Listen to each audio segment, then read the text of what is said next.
Hello everyone, welcome to the lecture series on ESP32. This is 7th lecture of Module 2, FreeRTOS and ESP32. In the previous lecture we saw two tasks incrementing a global variable. Basically, we saw a non-iterant function, means a function working on shared variables. In this lecture we will discuss maintaining data consistency in a multitasking system. In a multitasking system, it is important to maintain data integrity when multiple tasks or interrupts need to access the same resource. If a shared resource is not thread safe, uncontrolled access can lead to inconsistent or corrupted data. To prevent this, a mutual exclusion mechanism must be used. Mutual exclusion ensures that once a task begins using a shared resource, no other task or interrupt can access that resource until the first task finishes its operation and leaves the resource in a consistent state. So in this lecture, we will see two such mutual exclusion mechanisms. We will see task enter critical and vTaskSuspendAll.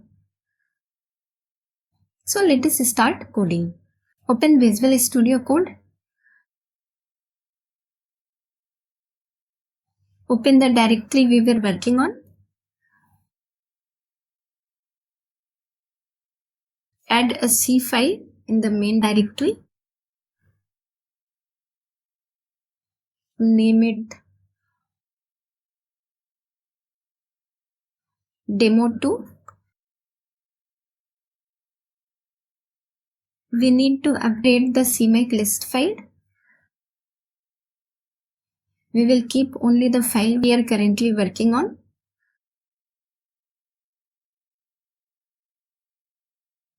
Save it.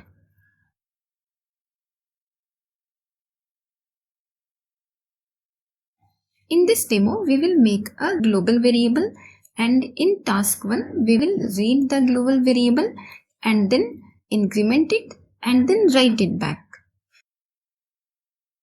And in task 2, we will simply print the value of the counter. Then we will put a delay before updating it to the counter. In that case, the scheduler will switch the task. And then we will see how we can avoid this switch by using two mutual exclusion methods. So let's begin. Include header files. Include stdio.h.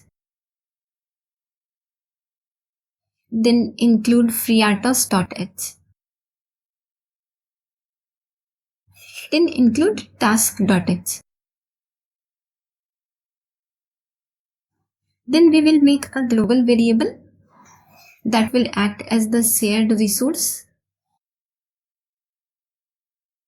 counter, and initialize it with 0. Then task entry function for task 1.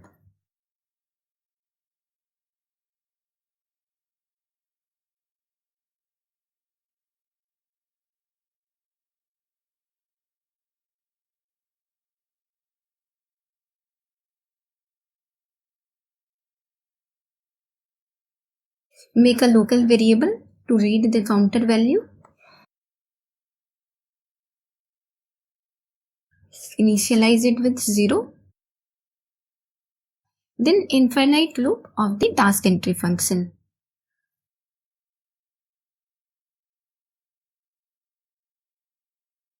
Then first we will read the value of the counter in temp. Then increment it. Then write it back. We will print to a statement also to indicate start and begin.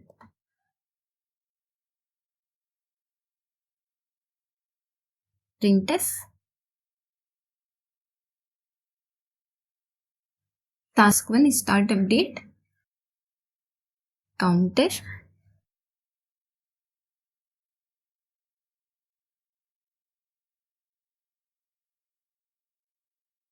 Then at the end we will print end of date. print as task 1 end update counter updated value of counter.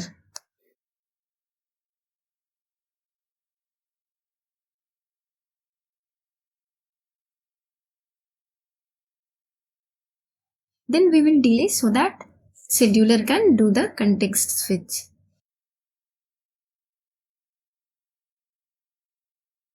We will put 200 milliseconds. Then we will make task entry function for task 2. Void pointer parameter.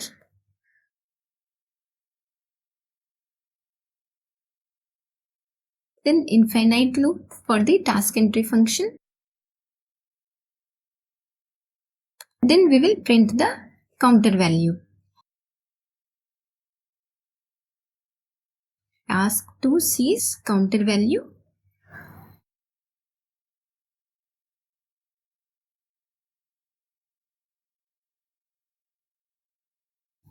Then we will put a delay so that scheduler can do the context switch. vTaskDelay. Delay for 200 milliseconds.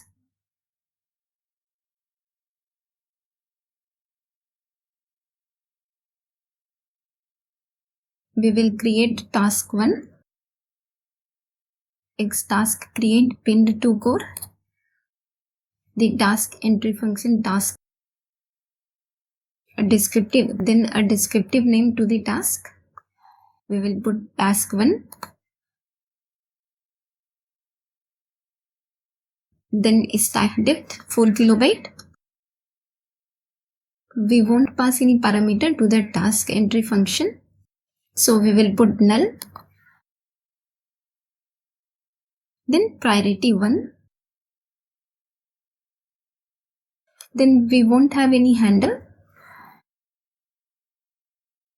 Then running on core 1. Similarly, we will create task 2.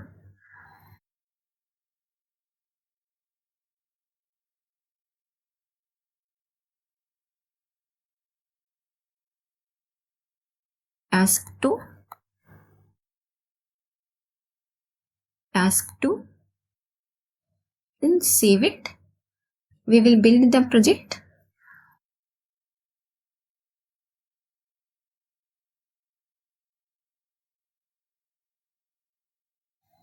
Then flash it.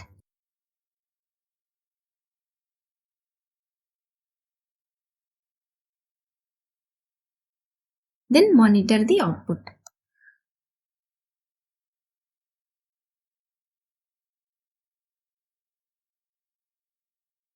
We'll pause the monitor.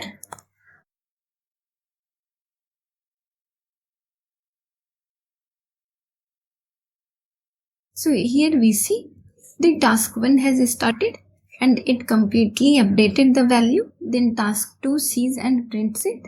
Then again task 1 updated it. The current value was 1, it updated it, and then task 2 sees it. So here the task 1 is completing and nothing is there to do the context switch in between. So we will put a delay here so that the scheduler will switch the task. Before updating it, we will do the delay. vTaskDelay.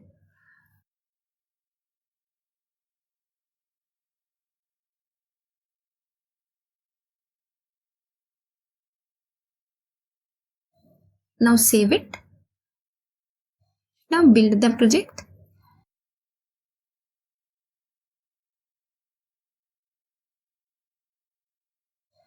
Now again flash it.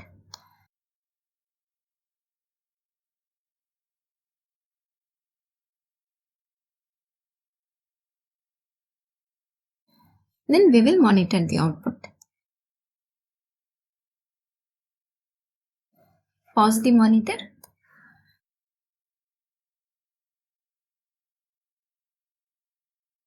Here we see task 1 started update, but it did not fully update the counter and task 2 started running. Task 2 sees counter value 0, then task 1 ended its update. Now task 2 sees it 1. So in between, everywhere it starts, then it did not fully update it and task 2 was running in between. So here task 1 started with counter value 3. It did not update it fully and in between task 2 started running. So it did not fully run the task 1. At this point, the context switch happened. So how we can prevent this? To do so, we will use task enter critical. The critical section of the code we will put in between task enter critical and task exit critical. So our critical portion is this update. We will put it here. Task enter critical. If you see, it is a macro has defined. It is not a function.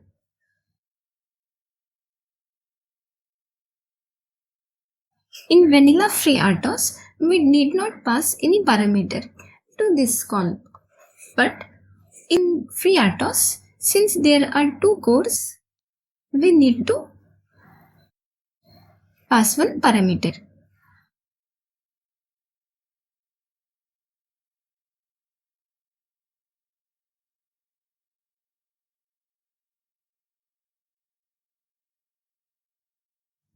Portmax initializer unlocked.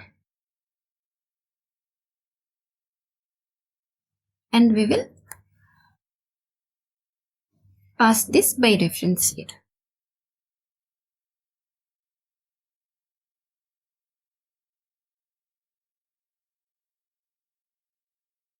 At the end of the critical section, we will put task exit critical.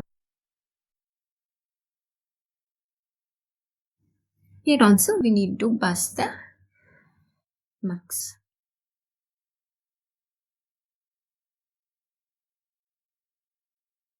Now again build the project.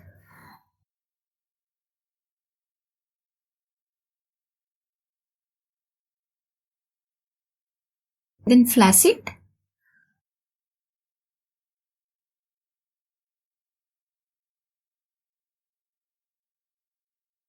Then monitor the output.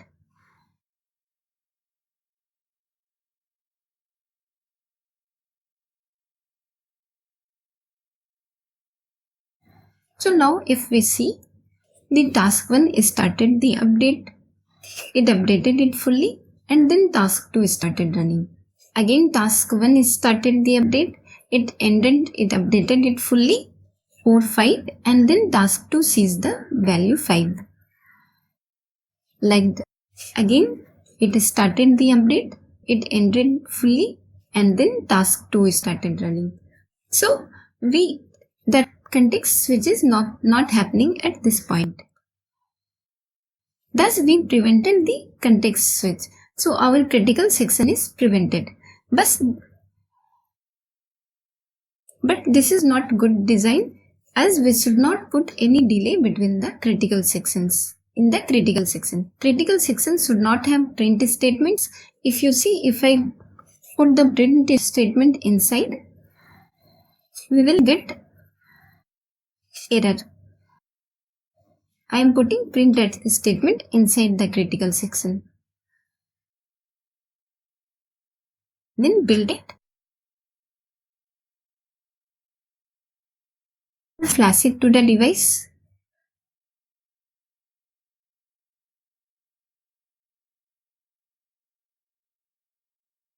Then monitor the output. So see, it is crashing again and again. Pause the monitor. It is crashing again and again.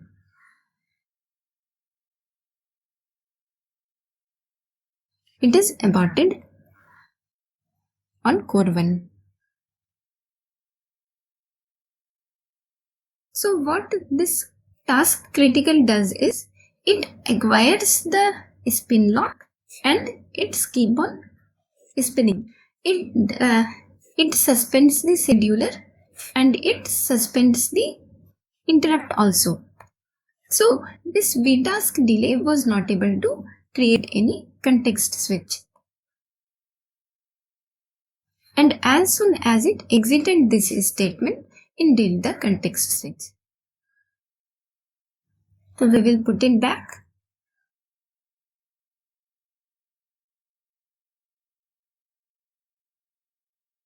So now our code is as it was in the beginning.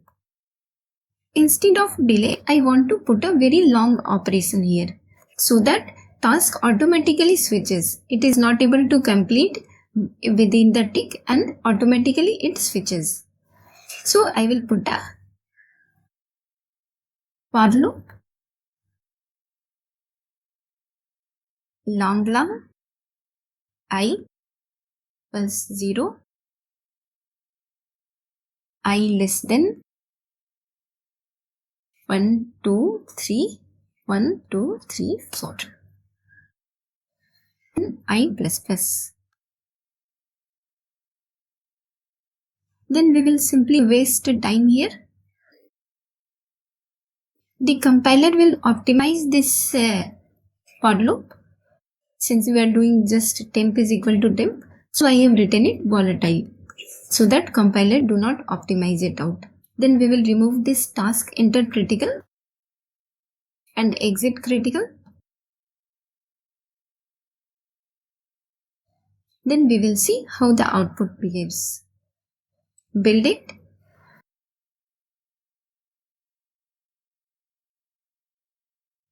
Then flash it.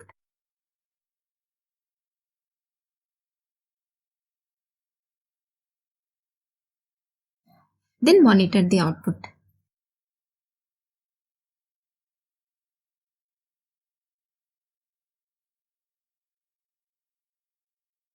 Here what is happening is task 1 started the update. It did not finish it. It was in the loop itself and tick happens and the task was switched. Again it was in the loop itself and again it's changed this many times. It changed context and finally it updated the counted value. Then task 2 sees that value and again task 1 started the update. So here we see task 1 has not completely finished its execution and task 2 is running in between. So how to prevent this? If we put task enter critical, let us uncomment this and try with this, whether it is able to handle it. Save it. Now build the project.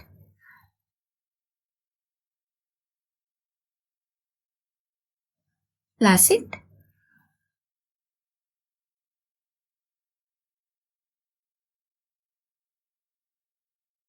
Then monitor the output. So here it is flashing again. Let us check what is happening.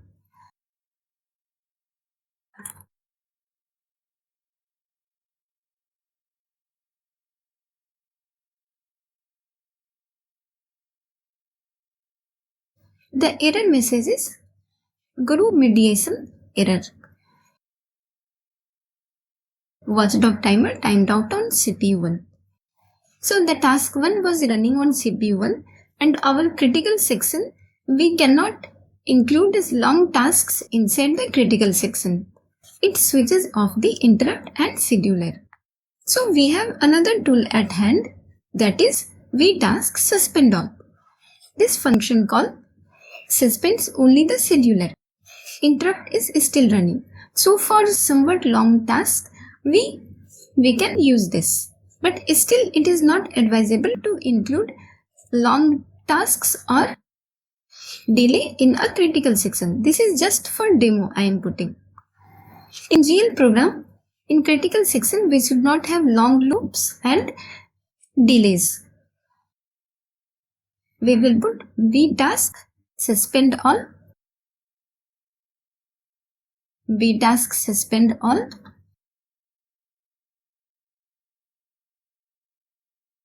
xTaskResumeAll. Now we will build the project.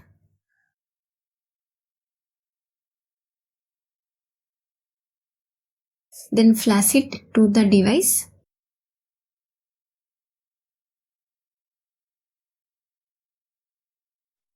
Then monitor the output.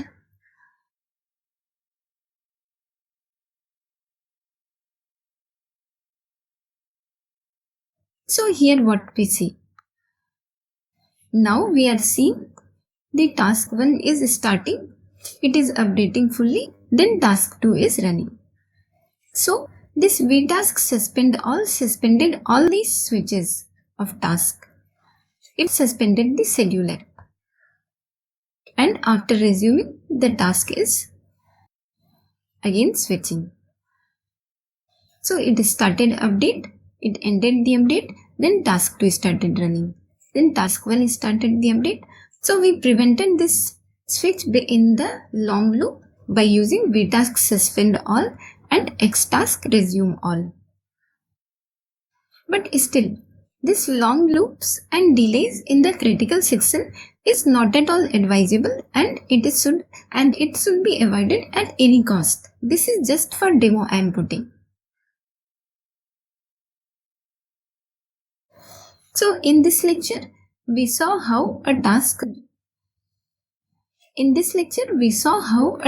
behaves when it runs normally, when we put a delay, how it switches the task, and how to prevent the tasks from switching, and how to prevent the context switch. In next lecture we will see other methods of preventing this resource like semaphores, mutexes, and gatekeeper tasks. So that's all from this lecture. See you in the next lecture. Thank you.